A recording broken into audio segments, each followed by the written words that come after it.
हम ट्रांजैक्शन पास करने पे आएंगे, बिजनेस ट्रांजैक्शन हर एक की अलग-अलग हम करेंगे। 6 लेक्चर में मेरा ये काम।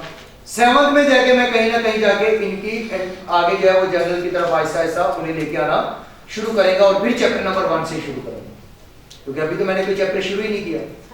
तो फिर यहां तक हर टीचर का एक एक प्लान बना हुआ है कि आज यहां से यहां तक, आज यहां से यहां तक पढ़ाना है, इससे आगे नहीं जाना। अक्सर होता है कि 5 मिनट क्लास पहले छोड़ते हैं, क्यों? टीचर को कोई काम करना नहीं, जितना काम उसने आज पढ़ाना था उसको कंप्लीट हो गया। उसके बाद अगला टॉपिक शुरू करेगा तो उसका शेड्यूल खराब होगा, वो वहां क्लास एंड करके 1-2 क्वेश्चन लिखवा के एंड। एक्सपेंसेस, ये तो 5 मिनट एक्स्ट्रा जाएंगे, अब 5-6 मिनट। एक्सपेंसेस, अब एक्सपेंस है तो एक्सपेंस में हमने ये कहा था कि बिजनेस को चलाने के लिए जो डे टू डे हम कोई एक्टिविटी परफॉर्म कर रहे होंगे या हमें करनी पड़ेगी बिजनेस को रन करने के लिए, वो हमारे क्या कहलाएंगे? एक्सपेंसेस कहलाएंगे। और उनके बदले में जो हम अमाउंट पे करेंगे वो कौन सी अमाउंट कहलाएगी? एक्सपेंस अमाउंट कहलाएगी। जो उनको रन करने के लिए वो खर्चों को, मतलब उस बिजनेस को रन करने के लिए कुछ हमने जो है वो ऑपरेशंस किए होंगे, वो नेचर उनकी हर ऑपरेशन की क्या होगी? डिफरेंट होगी। हर ऑपरेशन की नौयत क्या होगी? डिफरेंट होगी। अगर सिक्योरिटी गार्ड है तो उसका काम है उसे सिक्योर करना शॉप को।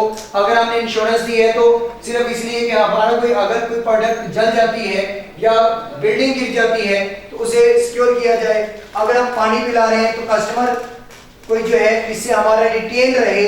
अगर हम कोई भी उन्हें किसी भी किस्म की सर्विस दे रहे हैं तो वो डिफरेंट नौयत की होगी। उसके लिए जो पैसा हम पे करेंगे वो हमारी एक्सपेंस अमाउंट कहलाएगी, और जो सर्विस हम यूटिलाइज कर रहे होंगे वो सर्विस हमारी क्या कहलाएगी? एक्सपेंस कहलाएगी। मींस जो सर्विस हमने अवेल की होगी वो सर्विस बिजनेस को रन करने के लिए हो तो वो हमारा एक्सपेंस होगा, और उसके ऊपर जो हम पैसे देंगे वो हमारी अमाउंट एक्सपेंस अमाउंट कहलाएगी। अब इसमें ये है कि आप एक तो क्या कर देंगे? पे कैश इमीडिएटली, और एक क्या करेंगे? पे लेटर। मींस एक तो आपने सर्विसेज ली, आपने पैसे उन्हें दे दिए। जैसे बिजली का बिल आया, हमने मंथली बिल क्या कर दिया? अदा कर दिया। हमने पे कर दिया कैश इमीडिएटली। और अगर हम ये कहते हैं कि यार आप पानी जो है वो सप्लाई करते रहा करें, पानी यहाँ भेज दिया करें, लेकिन पैसे हम जो है वो 6 माह के बाद पे किया करेंगे आपको एक साथ, तो फिर ये क्या होगा कि सर्विसेज तो ले ली, एक्सपेंस तो बन गया, लेकिन एक्सपेंस अमाउंट पे अभी नहीं। एक्सपेंस तो बन गया जब आपने सर्विस ली, अवेल की, एक्सपेंस बन गया। क्या एक्सपेंस की अमाउंट पे कर दी? वो अभी नहीं की, तो एक्सपेंस अमाउंट अभी तक पे नहीं की होगी, लेकिन वो जो हमने उससे फायदा ले लिया है अपने बिजनेस को रन करने के लिए, तो वो सर्विस हमारी क्या होगी? एक्सपेंस कहलाएगी। तो अब एक्सपेंस वो आप उसके लिए क्या करेंगे? या तो फौरन पे कर देंगे, पे कैश,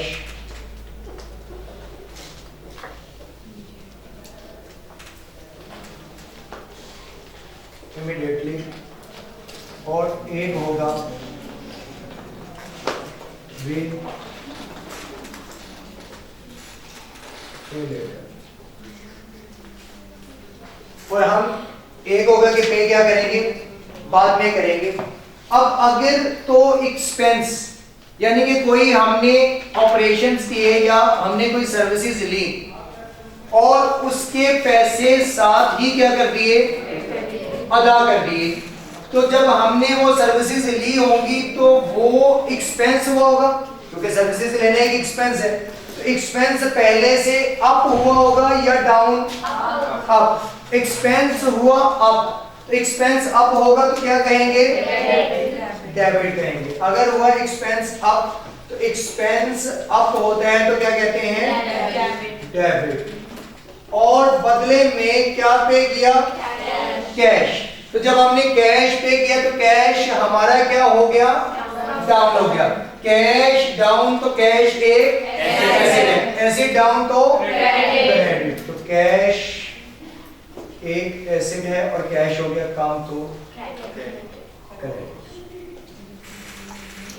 और अगर एक्सपेंस हमने कर तो लिया, यानी कि सर्विसेज ले ली, अभी अमाउंट पे नहीं की, एक्सपेंस हमने जब सर्विसेज ले ली तो वो एक्सपेंस तो बन गया, वो एक्सपेंस तो बन गया। एक्सपेंस पहले से क्या हो गया, अब एक्सपेंस अब तो डेबिट, क्योंकि हमने क्या क्या पढ़ा था डेबिट के अंदर, कि अगर अप होंगे तो ये डेबिट होंगे जिनमें एसेट, परचेजेस, एक्सपेंस, ड्राइंग्स और सेल्स रिटर्न, ये 5 चीजें हमने पढ़ी थी, ये 5 अकाउंटिंग हेड पढ़े थे कि अगर ये अप होंगे तो डेबिट। अब एक्सपेंस हुआ डेबिट, तो बदले में क्रेडिट क्या होगा, कम क्या होगा, एक्सपेंस हुआ अब तो डेबिट, लेकिन हम पे करेंगे बाद में।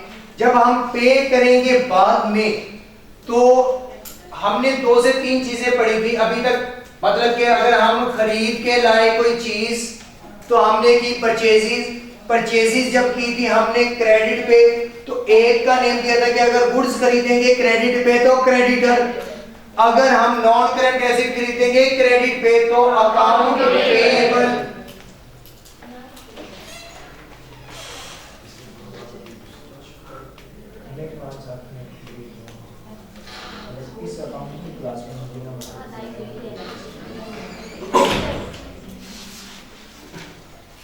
तो अगर हमने परचेजेस की थी और की गुड्स की क्रेडिट पे तो क्रेडिटर अब हुआ था हमारा, क्रेडिट पे की थी ना तो क्रेडिटर अब हुआ। फिर हमने नॉन करंट एसेट खरीदा और क्रेडिट पे खरीदा, तो हमने कहा था कि ये अब हुआ और बदले में हमने पैसे भी देने थे तो अकाउंट पेएबल हुआ। फिर हमने एक और पढ़ा जिसमें था कि सेल्स रिटर्न थी तो डेटर, और अगर हमने वो की थी परचेजेस उसको नेम दिया था क्रेडिटर का। ऐसे ही अगर क्रेडिटर पे आएंगे, मतलब एक तरह की उधार या बाद में पे करेंगे, लेकिन है क्या एक्सपेंस, तो यहां पर अभी हमने एक्सपेंस जो किया है उसकी अमाउंट अभी क्या करनी है, पे करनी। एक्सपेंस तो बढ़ गया लेकिन उसकी अमाउंट अभी पे करनी है, तो यहां क्या आएगा पेएबल, लेकिन कौन सा, एक्सपेंस पेएबल, अकाउंट पेएबल नहीं, एक्सपेंस पेएबल, एक्सपेंस पे। और एक्सपेंस पेएबल हमने क्या करना है यहां पर, और ये एक जिम्मेदारी है, ये एक लायबिलिटी है। एक्सपेंस वर्ड को नहीं देखना, पेएबल जिम्मेदारी है, बोझ है। अब कंधों पे बोझ आए तो लायबिलिटी, लायबिलिटी पहले से अब हुई तो क्रेडिट। तो एक्सपेंस के मामले में अगर आपने कोई फायदा या सर्विसेज ले ली है तो सर्विसेज ले ली तो एक्सपेंस बन गया, पे कर दिया तो कैश चला गया, या बैंक से किया तो बैंक चला गया, वो अलग चीज है। जब आगे एंट्री पास करेंगे तो जब ये कॉन्सेप्ट सीधे हो जाएंगे तो बैंक इसी में आ जाएगा। मतलब अगर आपने चेक से किसी का बिल दे दिया है या कोई खर्चा या सर्विसेज ली थी तो पैसे दे दिए, तो वो फिर बैंक क्या हो जाएगा, कम हो जाएगा, क्योंकि है तो वो भी एसेट, इसलिए मैंने यहाँ एसेट लिखा है। तो एसेट की जो भी नेचर होगी वो उसके अकॉर्डिंग कम हो जाएगा। और दूसरा, अगर हमने सर्विसेज ले ली तो मींस के एक्सपेंस तो बढ़ गया। क्या पैसे पे किए, हमने कहा नहीं, कहते एक्सपेंस अमाउंट अभी पे नहीं हुई, तो एक्सपेंस अमाउंट अभी पे नहीं हुई तो एक्सपेंस अमाउंट अभी क्या होगी, पेएबल होगी। तो इसलिए एक्सपेंस पेएबल है, तो एक्सपेंस पेएबल है तो एक लायबिलिटी है, और लायबिलिटी अगर अप होगी तो क्रेडिट होगा। क्लियर है यहां तक?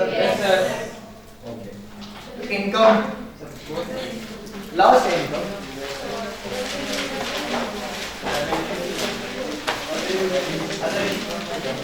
लायबिलिटी में बस इनकम, अदर इनकम ही रह गई ना। इनकम के अंदर ही अदर इनकम एक्सप्लेन करूंगा ना।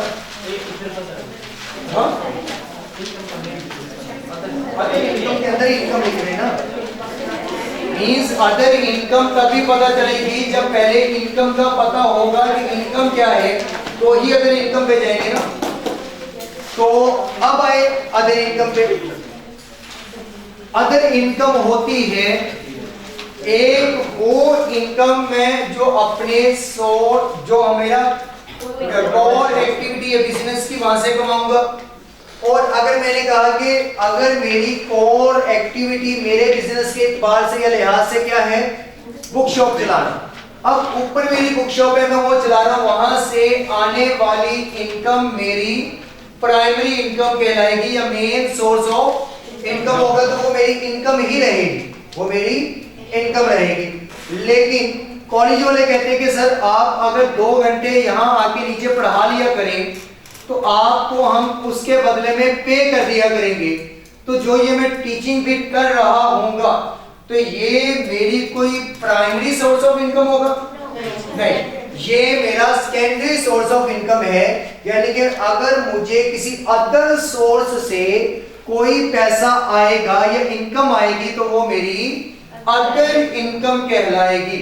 अब अगर अदर इनकम में भी मुझे ये पैसे फौरन देते हैं, अगर ये पैसे मुझे फौरन देते हैं तो मींस मुझे कैश फौरन मिल गया। और अगर कहते हैं कि सर 2 माह या 4 माह के बाद आपको इकट्ठा ही पैसा देंगे तो फिर क्या हो गया है, ऑन क्रेडिट हो गया ना।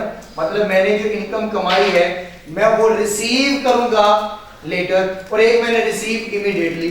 यानी कि एक अगर मैंने अदर इनकम कमाई, या ऐसे कह लें अदर इनकम में इसके अलावा भी अगर एग्जांपल है, तो मैंने वो डिलीवरी बॉय की एग्जांपल दी थी कि अगर मैं क्लासेस के बाद मेरा मेन काम क्या है, टीचिंग करना, अब यहाँ से जो मुझे पैसे मिल रहे होंगे या सैलरी मिल रही होगी ये मेरी इनकम होगी। इसके अलावा मैं बाइकें चलाता हूँ या मैं फूड पांडा पे जो है वो बाइक चलाता हूँ, तो वहां से आने वाली मेरी इनकम क्या कहलाएगी, अदर इनकम कहलाएगी। अगर मैं जैसे ही वो राइड अपनी कंप्लीट करता हूँ या डिलीवरी कंप्लीट करता हूँ तो मुझे पैसे फौरन से मिल जाते हैं, तो वो मुझे कैश क्या हुआ, इमीडिएटली रिसीव हुआ। अब वो जो कैश मेरे पास आया होगा वो मेरी क्या होगी, इनकम होगी, वो मेरी क्या होगी, अदर इनकम होगी। अब एक तो मैंने कहा कि मेरी अदर इनकम पहले से क्या हो गई, अदर इनकम अगर बढ़ेगी अप होगी तो क्रेडिट, और हुई किससे, कैश से, क्योंकि पैसा मिला तो कैश अप, तो कैश अप, तो ऐसे है तो डेबिट होगा। और अगर वो मैं बार बार डिलीवरी कर रहा था, एक ही घर के बार बार ऑर्डर आ रहे थे, तो उनके साथ होगी जान पहचान। अब वो ये कहते हैं कि पैसे जो है ना आपको 1 हफ्ते के बाद दे देंगे। मैं कहता हूँ चलो ठीक है। अक्सर होटल्स पे जाएं तो क्या होते हैं कि जहां से बार बार खाना खाते हैं तो हमने कहते हैं कि आपको ना बाद में पैसे दे देंगे, तो वो भी कहते हैं ठीक है। अब मैं 1 हफ्ते वहां जो है वो राइड लेके जाता रहा या डिलीवरी करता रहा, 1 हफ्ते के बाद मुझे या 1 माह के बाद पैसे मिल रहे थे, तो राइड तो मेरी या जो अदर इनकम है वो तो डेली जनरेट हो रही थी या नहीं हो रही थी, हो रही थी। अदर इनकम तो बढ़ रही थी लेकिन मिल नहीं रही थी। तो जहां से मिल नहीं रही थी, जब मुझे एक साथ मिलेंगे तो मैं उससे क्या कहूंगा, अब मैंने पैसे तो वो लेने, अदर इनकम मेरी क्या हो गई, अप, अदर इनकम अप हो गई लेकिन मिले नहीं। अगर मिले नहीं है तो मैं क्या कहूंगा कि मैंने वो पैसे अभी किसी से रिसीव करने हैं, वो पैसे मैंने किसी से रिसीव करने हैं, तो एंट्री पास होगी रिसीवेबल इनकम डेबिट, जैसे एक्सपेंस पेबल था ना, ऐसे ही रिसीवेबल इनकम डेबिट, क्योंकि अभी मैंने वो लेने तो मेरे लिए एक डेटर की तरह ही वो काम करेगा। तो रिसीवेबल इनकम या इनकम रिसीवेबल आपका एक करंट एसेट भी है, ये भी मायने रखिएगा।